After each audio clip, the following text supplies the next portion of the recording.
आपको बहुत ज़रूरी बातें आज सिखाने का है, बहुत ज़रूरी बातें।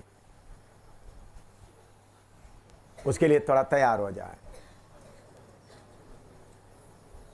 प्यारे प्रभु, तेरा वचन सही तरीके से कबूल करने के लिए एक को कुर्बा दे, यीशु के पवित्र नाम से मांगते हैं, आमीन। उसके लिए पढ़िएगा उत्पत्ति 22 का 15 से 18 तक पढ़े, 22 का 15 से 18 तक।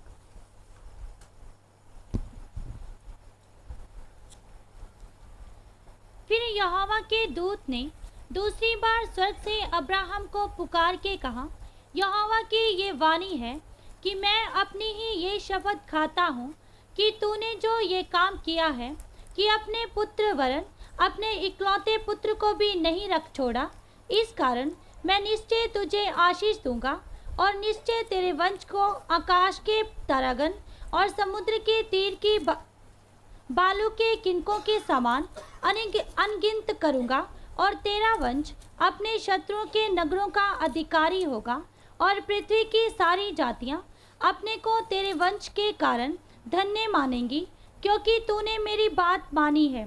तब अब्राहम अपने सेवकों के पास लौट आया। बस हाँ, इधर में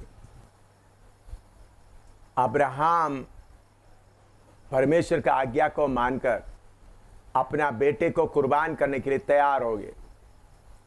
आज जैसा आज सुबह हमने सीखा है, अपना पत्नी से भी नहीं पूछा और सवेरे उठकर निकल आ गए, और उसके बाद 3 दिन सफ़र करने के बाद उस पहाड़ के पास आ गया, अपना नौकरों को भी उधर छोड़ दिया। उसके बाद जब ऊपर गया, उधर में बेटे के मदद से बेली या वेदी बनाया। फिर हम देखते हैं उनको भी बांध कर लटाया। याद रखना, ये लकड़ी जलाने का लकड़ी किसके कंधे पर था? इसहाक के कंधे। जिस लकड़ी को उन्होंने लेके आया उसके ऊपर उनको जला रहा है। इसमें भी बहुत मतलब है। प्रभु यीशु ने जिस क्रूस को उठा के लेके आया उसी में उसको पार दिया। तो बेटे को जिन्होंने उस लकड़ी लेकर आया, उस लकड़ी के ऊपर उनको बांध कर लटाया, फिर उनको छुरी लेकर काटने के लिए तैयार हो गया। तब स्वर्ग का परमेश्वर उनसे बोल रहा है। तो अभी इधर में लिखा है, यहोवा की यह वाणी है कि मैं अपने ही यह शपथ खाता हूँ कि तूने जो यह काम किया है कि अपने पुत्र वरन अपने इकलौता पुत्र को भी नहीं रख छोड़ा। उन्होंने अपने इकलौता पुत्र को काटने के लिए तैयार हो गया, जिसको उन्होंने प्यार करता है। हमको कुछ अपने बच्चों को थोड़ा छोड़ने के लिए आया तो हमारा दिल क्या हो जाएगा? ओ बस मेरा पत्नी या मेरा बेटे मेरे बेटियों को हाथ लगाओ, मुझे कितना भी मारो। इधर में प्रभु ने उनको कौन सा टेस्ट लगाया? तुम्हारा बेटे को तुम खुद उसका गर्दन काटना है। यह टेस्ट बहुत कठिन है, लेकिन अब्राहम ने वो टेस्ट पास हो गया, तो इसलिए प्रभु नहीं रख छोड़ा। इस कारण मैं निश्चय तुझे आशीष दूंगा और निश्चय तेरे वंश को आकाश के तारागण और समुद्र के तीर के बालू की किनकों के समान अनगिनत करूंगा, और तेरा वंश अपने शत्रुओं के नगरों का अधिकारी होगा, और पृथ्वी की सारी जातियां अपने को तेरे वंश के कारण धन्य मानेंगे, क्योंकि तूने मेरी बात को मानी है। अभी सर्वशक्तिमान परमेश्वर हिंदुस्तान को आशीष देना चाहता है, हिंदुस्तान के लोगों को छुड़ाना चाहता है, हिंदुस्तान के लोगों को सर्वशक्तिमान परमेश्वर कौन है करके प्रकट करते हुए लोगों को मूर्ति पूजा से हटाकर सही परमेश्वर के कदमों पर लाना चाहता है। उसके लिए परमेश्वर कुछ अब्राहम चाहिए। अमेरिकन डॉलर नहीं चाहिए, आपका बुद्धि नहीं चाहिए, बल्कि कुछ अब्राहम चाहिए। अब्राहम बनने के लिए आपको बहुत बड़ा डिग्री का जरूरत नहीं, परमेश्वर का आज्ञा को पालन करने का एक तैयारी, चाहे कितना भी कीमत देना पड़े, मैं परमेश्वर का आज्ञा को पूरा करूंगा। ऐसा एक तैयारी आप करेंगे तो आपके द्वारा हिंदुस्तान और नेपाल आशीष पाए। यह है परमेश्वर आपसे और मुझसे चाहने वाला बात। परमेश्वर जो बोले उस बात को हम पूरा मानने के लिए तैयार है, तो आपके द्वारा वो सर्वशक्तिमान है करके प्रकट किया जाएगा। अभी हिंदुस्तान में लोगों को सर्वशक्तिमान परमेश्वर कौन है करके मालूम नहीं है, इसलिए हर जगह में उन लोग माथा टेकते हुए जा रहा है। असली परमेश्वर, जीवते परमेश्वर कौन है? तो शैतान जगह जगह में बैठकर उनको इस संसार का ईश्वर बनकर लोगों को गुमराह कर रहा है, लोगों को शरीर की चाहों में फंसाकर, शारीरिक आशीषों को, शरीर की चाहों में लोगों को फंसाकर शैतान गुमराह करते हुए चलता है। अभी लोगों का मन के अंदर अपना शरीर की जरूरतों की बात ही ज्यादा लगता है, लेकिन मनुष्य को, अपने लोगों को यह मालूम नहीं है, मालूम है कि मैं ये सब छोड़कर जाना, फिर भी उसी बातों के पीछे उनका मन लगे रहता है। तो हिंदुस्तान में सर्वशक्तिमान परमेश्वर कौन है करके प्रकट करने का समय बहुत देर हो गया है। बहुत जल्दी ये काम करना, उसके लिए अपना प्यारे इसहाक को भी काटने वाला के द्वारा ये काम होगा। तो उसके लिए आप तैयार करते, उसके लिए परमेश्वर आपको तैयारी करते समय में प्रभु आपसे बोलते, सबसे प्यारी चीज के ऊपर क्या लगाओ? चूरी लगाओ।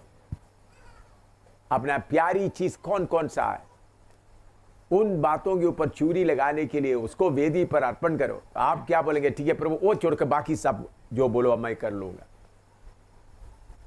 प्रभु के सामने, प्रभु आप ही मेरा सब कुछ है, बाकी सब का कोई जगह नहीं है, आप ही सब कुछ है बोलकर जो आगे आता है, उनके द्वारा प्रभु हिंदुस्तान में बहुत काम करने जा रहा है। उसका समय अभी आया है। इसी कारण आपको यह वचन प्रभु आपको सीखने दे रहा है। अब्राहम के द्वारा परमेश्वर सारे दुनिया को आशीष देना चाहता है, सारे दुनिया को यह प्रकट कराना चाहता है, वो ही है सर्वशक्तिमान परमेश्वर। तो हमारे द्वारा परमेश्वर क्या प्रकट कराना चाहता है? वो ही है सर्वशक्तिमान परमेश्वर। इतना लिखो,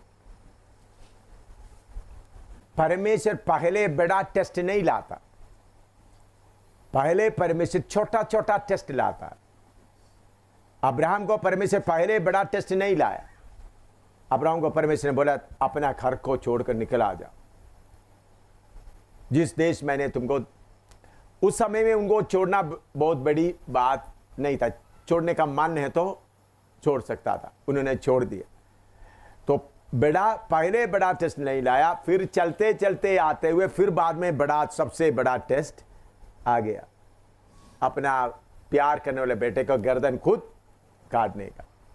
तो इसी मुताबिक परमेश्वर आपको पहले बड़ा टेस्ट नहीं लाता, छोटा छोटा टेस्ट लाकर देखता है आप करने वाला है या नहीं। आप करने वाला तो टेस्ट प्रभु क्या करता जाएगा? बढ़ाता जाए। लिखो, पहले बड़ा टेस्ट नहीं लाता प्रभु। आप में से बहुत तेरे लोग सोचते बड़ा टेस्ट मैं पास कर लूंगा, छोटा टेस्ट चलो भाई। लेकिन प्रभु शुरू करता है छोटा टेस्ट से। छोटा छोटा बातों में आप कितना वफादार है देखता है, कितना प्रभु का आज्ञा मानता है। हाँ बोलते नहीं ये छोटा टेस्ट क्या करना, तो मैं तो बड़ा। प्रभु छोटे से शुरू करता। हाँ लिख दिया। तो अभी दानियल के किताब में आइएगा जल्दी, पहला अध्याय से लेकर, पहला अध्याय का पहला पद से लेकर पढ़िएगा, पहला अध्याय से 8 तक। पहला अध्याय का पहला पद से लेकर 8 तक। यहूदा के राजा यहोयाकीम के राज्य के 30वें वर्ष में बेबीलोन के राजा नबूकदनेस्सर ने यरूशलेम पर चढ़ाई करके उसको घेर लिया। तब परमेश्वर ने यहूदा के राजा यहोयाकीम को परमेश्वर के भवन के कई पात्रों सहित उसके हाथ में कर दिया और उसने उन पात्रों को शिनार देश में अपने देवता के मंदिर में ले जाकर अपने देवता के भंडार में रख दिया। तब उस राजा ने अपने खोजों के प्रधान अशपंज को आज्ञा दी कि इस्राएली राजपुत्रों और प्रतिष्ठित पुरुषों में से ऐसे कई जवानों को ला जो निर्दोष, सुंदर और सब प्रकार की बुद्धि में प्रवीण और ज्ञान में निपुण और विद्वान और राज मंदिर में हाजिर रहने के योग्य हों और उन्हें कसदियों के शास्त्र और भाषा की शिक्षा दे। राजा ने आज्ञा दी कि उसके भोजन और पीने के दाख मदों में से उन्हें प्रतिदिन खाने पीने को दिया जाए। इस प्रकार 3 वर्ष तक उनका पालन पोषण होता रहे। तब उसके बाद वे राजा के सामने हाजिर किए जाएं। उनमें यहूदा की संतान से चुने हुए दानियल, हनन्याह, मिशाएल और अजरिया नामक यहूदी थे। खोजों के प्रधान ने उनके दूसरे नाम रखे, अर्थात दानियल का नाम उसने बेलतशस्सर, हनन्याह का नाम शद्रक, मिशाएल का मेशक और अजरिया का नाम अबेदनगो रखा। परंतु दानियल ने अपने मन में ठान लिया कि वह राजा का भोजन खाकर और उसके पीने का दाख मधु पीकर अपवित्र ना होए।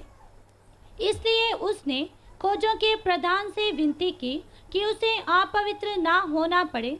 परमेश्वर ने खोजों के प्रधान के मन में दानियल के प्रति कृपा और दया भर दी।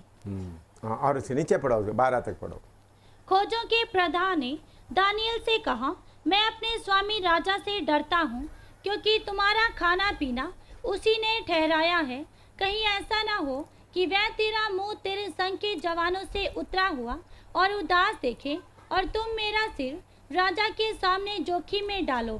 तब दानियल ने उस मुखिया से, जिसको खोजों के प्रधान ने दानियल, हनन्याह, मिशाएल और अजरिया के ऊपर देखभाल करने के लिए नियुक्त किया था, कहा, मैं तुझसे विनती करता हूँ कि अपने दासों को 10 दिन तक जांच, हमारे खाने के लिए सागपात और पीने के लिए पानी ही दिया जाए। फिर 10 दिन के बाद हमारे मुंह और जो जवान राजा का भोजन खाते हैं उनके मुंह को देख, और जैसा तुझे देख पड़े उसी के अनुसार अपने दासों से व्यवहार करना। हाँ, इधर में 2-3 बात आपको बताना है। उसमें पहला है, पहला 1-2 पद पढ़िएगा। यहूदा के राजा यहोयाकीम के राज्य के 3रे वर्ष में बेबीलोन के राजा नबूकदनेस्सर ने यरूशलेम पर चढ़ाई करके उसको घेर लिया। तब परमेश्वर ने यहूदा के राजा यहोयाकीम को परमेश्वर के भवन के कई पात्रों सहित उसके हाथ में कर दिया और उसने उन पात्रों को शिनार देश में अपने देवता के मंदिर में ले जाकर अपने देवता के भंडार में रख दिया। देखो, परमेश्वर ने, जो पवित्र परमेश्वर, इस्राएल का परमेश्वर, अपना पवित्र पात्र को अपना राजा मंदिर से निकालकर किधर ले जाकर रखने दिया है? देवताओं के सामने। इसी मुताबिक हम सेवक लोग परमेश्वर के सामने वफादार नहीं रहेगा तो परमेश्वर खुद ही आपको क्या कर देगा? बाकी शक्तियों के अधीनता में ले जाएगा।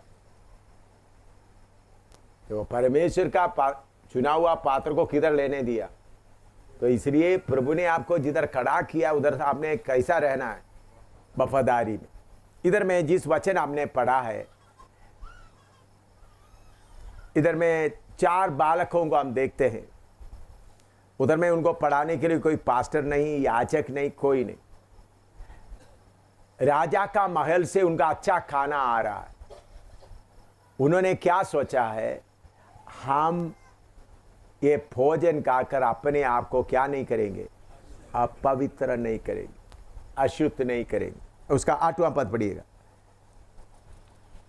परंतु दानियल ने अपने मन में ठान लिया कि वह राजा का भोजन खाकर और उसके पीने का दाख मधु पीकर हाँ। अपवित्र ना होए। हाँ। इसलिए उसने खोजों के प्रधान से विनती की कि उसे अपवित्र ना होना पड़े। देखिए, मैंने बोला परमेश्वर का काम, बड़ा बड़ा काम छोटे स्टेप से शुरू होता है। उधर में उनको सिखाने के लिए कोई नहीं है। राजा का भोजन से उन्होंने क्या सोचा, हम अपवित्र नहीं हो। छोटा समर्पण है। तो उन्होंने क्या खाने के लिए तैयार हो गया? उसका 12 पद पढ़ो। मैं तुझसे विनती करता हूँ कि अपने दासों को 10 दिन तक जांच, हमारे खाने के लिए साग पात और पीने के लिए पानी ही दिया जाए। हाँ, मामूली खाना हमको दिया जाए, साग पात और पानी दिया जाए। दाखरस के जगह में क्या दो? पानी दो। हम अपने आप को अपवित्र नहीं करेंगे करके सोचा। ये लोगों के सामने एक बड़ा टेस्ट नहीं है। अभी आप लोगों के सामने हर घर में टेलीविजन है। टेलीविजन में सीरियल आता है, उसके बाद फिल्म आता है, न्यूज़ भी आता है। जो अपने आप को अपवित्र बनाना नहीं चाहता वो क्या बोलेंगे? मैं फिल्म नहीं देखूंगा, मैं सीरियल नहीं देखूंगा। ये निर्णय कौन लेना है? आप बोलेगा तो सीरियल देखे तो क्या हो गया भाई? आपका टाइम बर्बाद हो रहा है, क्योंकि सबसे बड़ा कीमती चीज क्या है? आपका समय। वो तो फिल्म नहीं, सीरियल है, इसमें कुछ सीखने के लिए मिलेगा। बहुत लोग सीरियल के पीछे पड़ा हुआ है, इसमें से कुछ मिले। ये सीरियल वगैरह क्यों निकाल के आ रहा है? क्योंकि बिजनेस वालों को उनका माल का एडवर्टाइजमेंट करना है। सीरियल के द्वारा बाल कैसा बनाना, दांत कैसा बनाना, ये वगैरह बहुत बहुत बहुत बातें आता है। तो फिर आप उसके बीच में फंस जाता है। सीरियल देखने से क्या होता है? राजा का महल से आया और खाना खाने से क्या होता है? जब एक व्यक्ति अपने आप को पूरी तरह से समर्पण नहीं करता। हम लोग, मैं फौज में ऑफिसर बनकर रहा। लेह लद्दाख में शराब या रम, विस्की वगैरह पीने के बिना खाना हजम नहीं होता। इसलिए सरकार लेह लद्दाख में रहने वालों को रोज खाने के पहले क्या देता है? थोड़ा थोड़ा रम देता है, सबको देना। मामूली इधर नीचे वालों का ऐसा नहीं, उधर में सरकार को मालूम हो गया खाना हजम होना है तो क्या होगा? रम चाहिए। लेह लद्दाख सबके लिए है।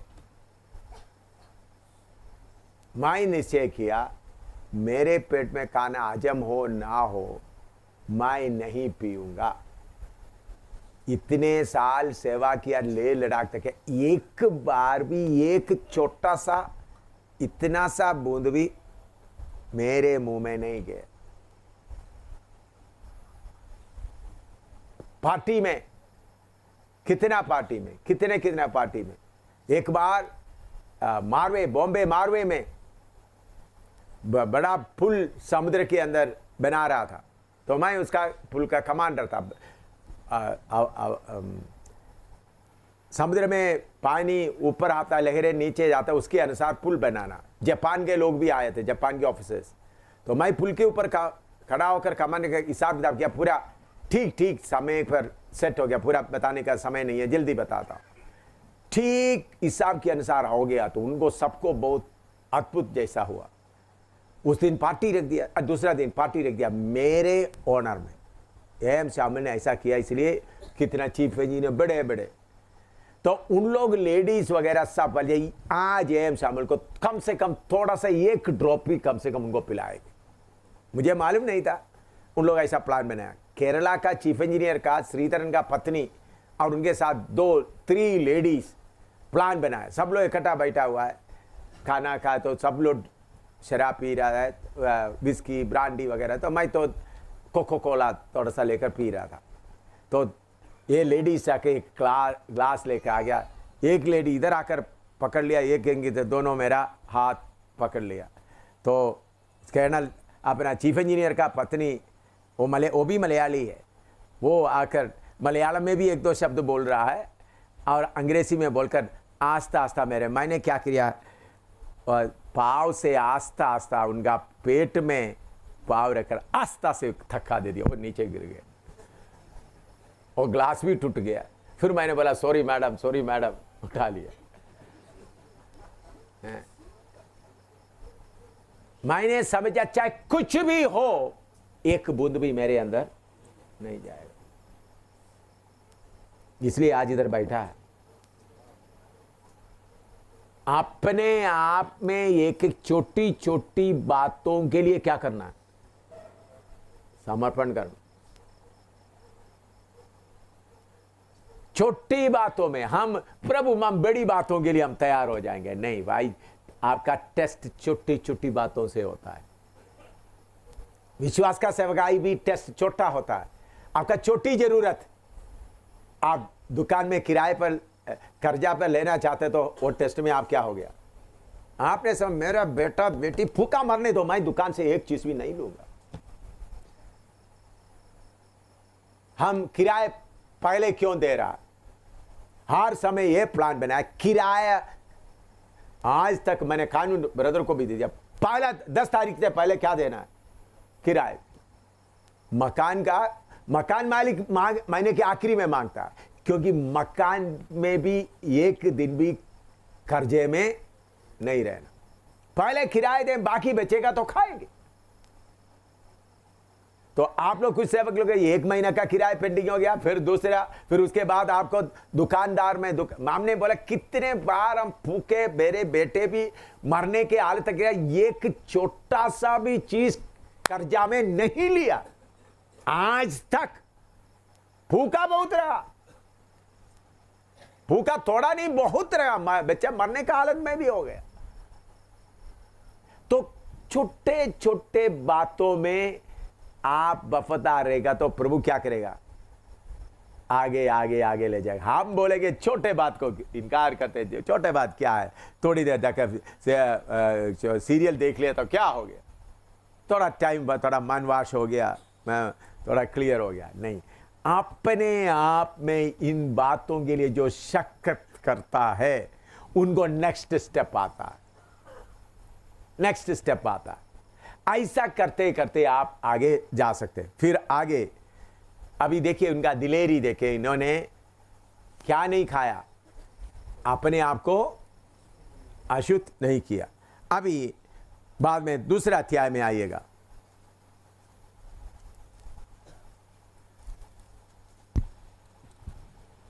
दूसरा अध्याय नहीं, माफ करना, तीसरा अध्याय में आइएगा।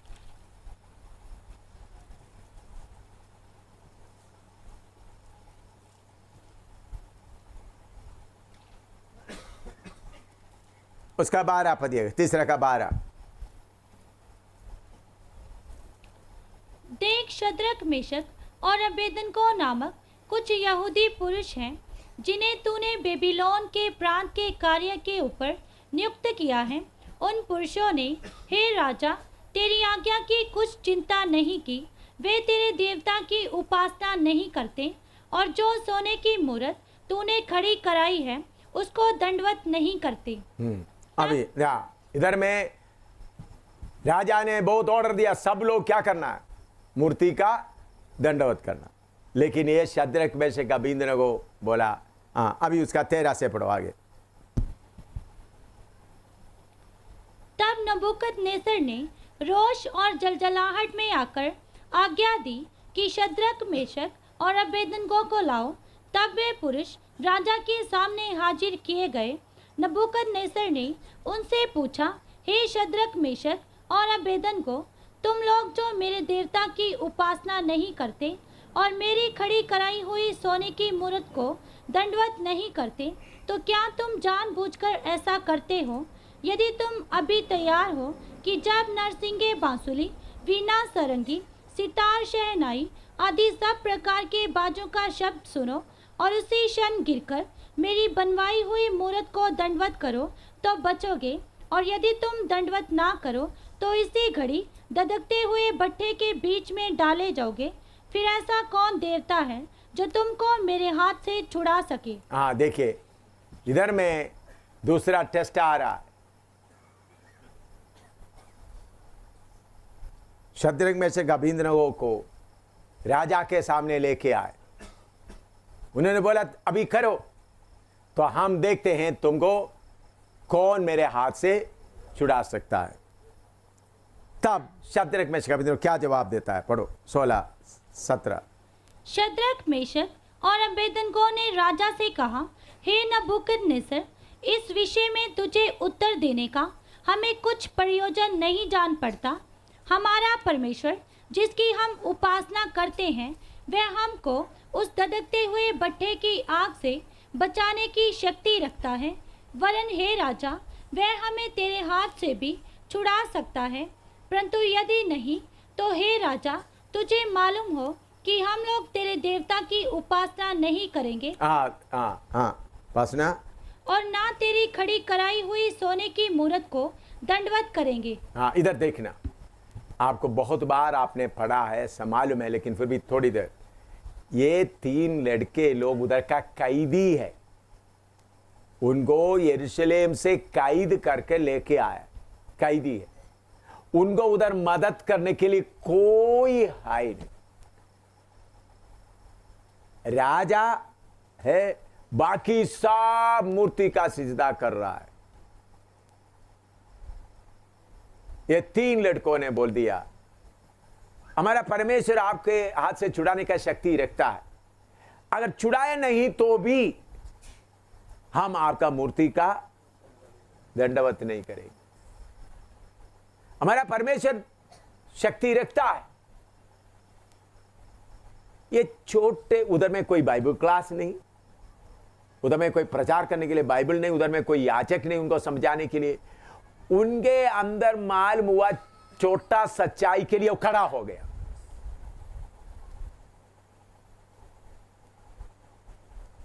उधर में परमेश्वर उनको नहीं, कोई ये नहीं बोले तुम ऐसा नहीं करना, खड़ा होना करके कोई बोलने के लिए कोई है ही नहीं। आपको मालूम होना है, अच्छी तरह सुने, आपका शरीर परमेश्वर का मंदिर है। पहला कोरिन्थी 3:16 पढ़ो।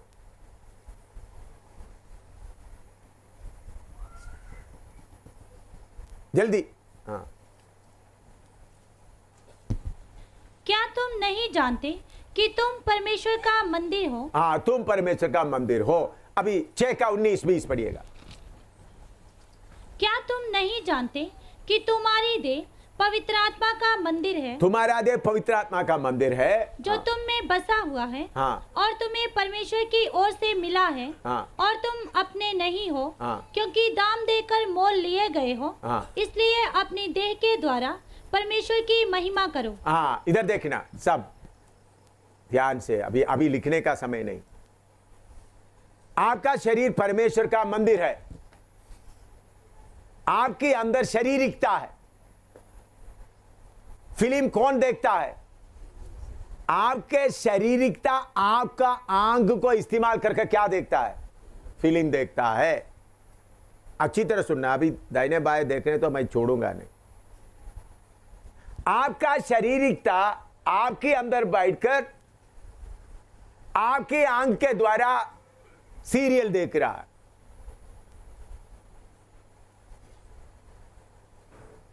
कौन देख रहा है? वो किसका पुत्र है? शैतान का पुत्र। आप आराम से आपका आंख को देखने दे रहा है। आपका शारीरिकता आपके कान से फिल्म्स गाना सुनकर मजा उठाता है। आपके अंदर का शारीरिकता आपके कान इस्तेमाल करके क्या सुनकर मजा उठाता है? कौन सुनता है वो? तो आपका कान को कौन इस्तेमाल कर रहा है? आप उनको आराम से ऐसा होता है। आपका आंख, आपका कान इसी मुताबिक देने के कारण आपका शरीर के द्वारा परमेश्वर का महिमा देना है। तो आप क्या करता है, आपका शरीर को एक मर्चेंट, एक बिजनेस का जगह बना दिया। जब शैतान चाहिए वो इस्तेमाल करें, जब यीशु आए तो ऐसा करने से आपके द्वारा परमेश्वर का नाम का महिमा नहीं होगा। आपके अंदर एक दृढ़ समर्पण चाहिए। मेरे आंख के द्वारा फिल्म देखेगा नहीं, मेरे कान के द्वारा फिल्म गाना सुनेगा नहीं। यह परमेश्वर के लिए समर्पण किया। शाद्रक मेशक बोला, हम अपना शरीर को क्या नहीं करेंगे, आप पवित्र।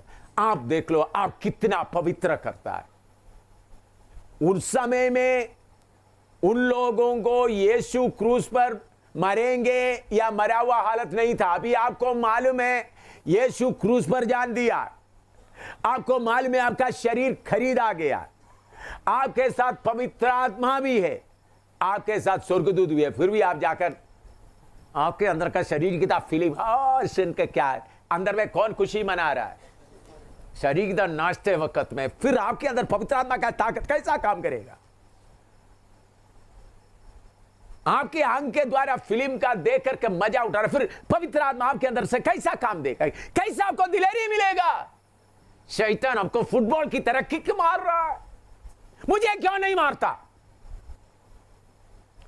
शैतान आपको किक मारता है, मैं शैतान को इतना काटता पीटता सब कुछ करते आ रहा हूं। क्यों?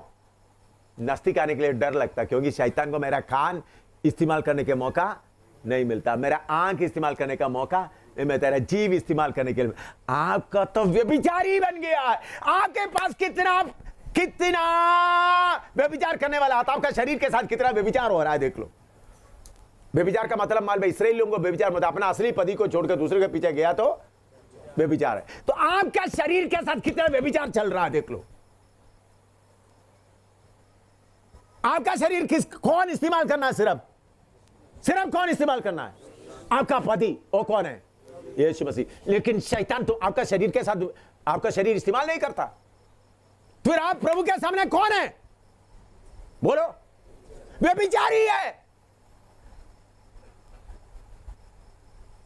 प्रभु के सामने आप व्यभिचारी है, क्योंकि आपका शरीर कोई भी इस्तेमाल कर सकता है, आपका कान कोई भी इस्तेमाल कर सकता, आपका जीभ कोई भी इस्तेमाल कर सकता। फिर आप बोलते थे ऐसा व्यभिचार करते हुए रहते तो पर में आप बोलते मैं सर्वशक्तिमान परमेश्वर को कैसा प्रकट करूंगा। शाद्रक मेशक बोला, आग जल रहा है, हम तुम्हारा मूर्ति को क्या नहीं करेगा, दंडवत नहीं करेगा। हम अपना शरीर को शैतान तू इस्तेमाल करो यीशु के लिए। मैं बोला मेरा शरीर सिर्फ यीशु के लिए होगा, यीशु के लिए होगा। मैं देखता हूं कौन सा किसका किधर भी है, चाहे अमेरिका में हो चाहे किधर भी हो, मेरा शरीर को शैतान का अपना मर्जी से व्यभिचार करने मैं नहीं दूंगा। मेरे शरीर के द्वारा यीशु का महिमा होना। इसलिए शैतान का संज्ञासन भी, मुझे बुरा रिपोर्ट कुछ भी लोग वो तो मुझे कोई परवाह नहीं, कौन सा रिपोर्ट देता है, लेकिन शैतान तुमको मेरा शरीर कहीं भी व्यभिचार करने नहीं मिलेगा। मेरा शरीर मेरा परमेश्वर को दिया गया। फिर हम देखते हैं, अब आखिरी में हम आगे देखते हैं। शाद्रक में से कभी ने बोला, तुम्हारा राजा तुम्हारा सवाल का जवाब भी हम नहीं देगा। तो फिर आगे पढ़ो, उसका 22 से पढ़ो। वह भट्ठा तो राजा की दृढ़ आज्ञा होने के कारण अत्यंत धधकाया गया था। इस कारण जिन पुरुषों ने शद्रक मेशक और अबेदनगो को उठाया वे ही आग की आंच से जल मरे। और उसी धधकते हुए भट्ठे के बीच ये तीनों पुरुष शद्रक मेशक और अबेदनगो बंधे हुए फेंक दिए गए। हाँ, पढ़ते जाओ। तब नबूकदनेस्सर राजा अचंभित हुआ और घबराकर उठ खड़ा हुआ और अपने मंत्रियों से पूछने लगा, क्या हमने उस आग के बीच 3 ही पुरुष बंधे हुए नहीं डलवाए? उन्होंने राजा को उत्तर दिया, हाँ राजा, सच बात है। फिर उसने कहा, अब मैं देखता हूँ कि 4 पुरुष आग के बीच खुले हुए टहल रहे हैं और उनको कुछ भी हानि नहीं पहुंची, और चौथे पुरुष का स्वरूप ईश्वर के पुत्र के सदृश है।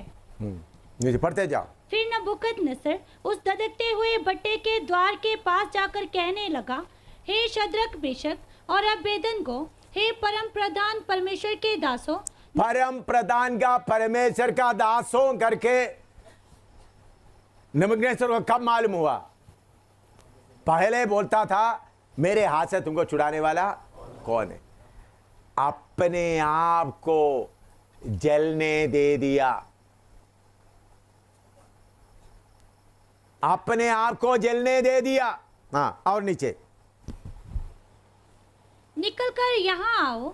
ये सुनकर शद्रक, मेशक और अबेदनगो आग के बीच से निकल आए। जब अधिपति, हाकिम, गवर्नर और राजा के मंत्रियों ने जो इकट्ठे हुए थे उन पुरुषों की ओर देखा, तब उनकी देह में आग का कुछ भी प्रभाव नहीं पाया, आग का कुछ भी प्रभाव नहीं पाया, और उनके सिर का एक बाल भी ना झुलसा, ना उनके मोजे कुछ बिगड़े, ना उनमें जलने की कुछ गंध पाई गई। जलने का गंध भी नहीं पाए। अभी 28 अच्छी तरह सब पढ़ो। सब लोग मिलकर पढ़ना 28 पद। अभी पढ़ो, जोर से पढ़ो। नबूकदनेस्सर कहने लगा, धन्य है शद्रक, मेशक और अबेदनगो का परमेश्वर, जिसने अपना दूत भेजकर अपने इन दासों को इसलिए बचाया क्योंकि इन्होंने राजा की आज्ञा ना मानकर। हाँ, धन्य है शद्रक, मेशक, अबेदनगो का परमेश्वर।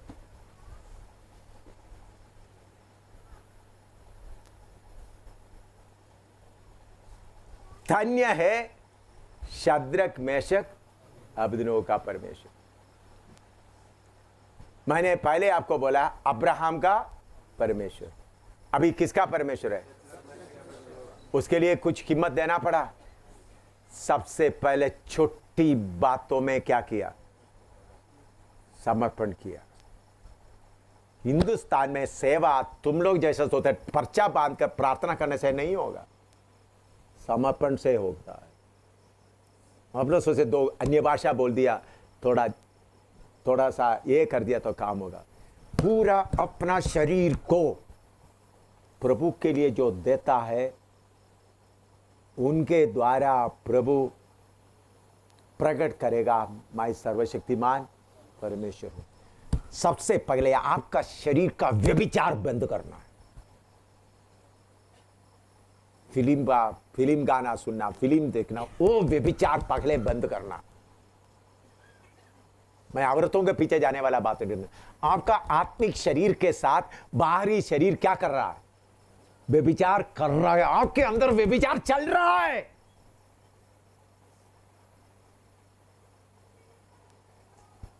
जिसको समर्पण करना चाहता, प्रार्थना शुरू करो। फिर देखो सही दिलेरी आता है या नहीं।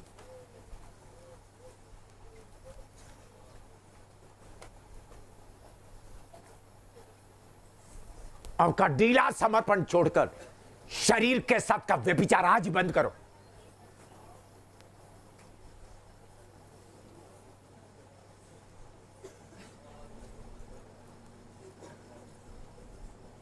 फिर अगला टेस्ट आएगा।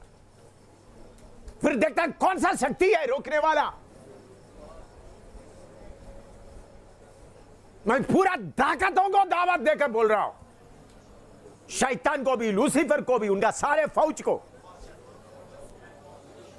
चैलेंज करके बोलता हूं। शैतान को भी, लूसीफर को भी, उनका सारा फौज को दावा देकर बोल रहा हूं, कीमत किसको है? हिंदुस्तान में सही परमेश्वर प्रकट होना है।